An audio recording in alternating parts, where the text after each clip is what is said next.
could test that I fail so depressed when I can't seem to get out. But something deep inside won't let me quit. I swear that I'm inspired by all this shit. Tell me that I can't and I won't. That's what guides me the most. Fuck your lies, I'll do what I want.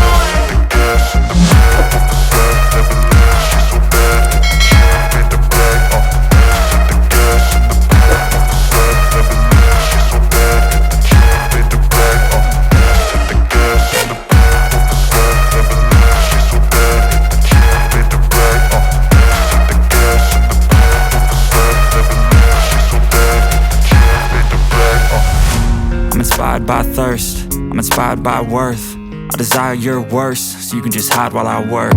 I ain't tired, you first. I'll write a second, third verse about the lies you go disperse. You never did shit, I know it hurts. Something deep inside won't let me quit. I swear that I'm inspired by all this shit.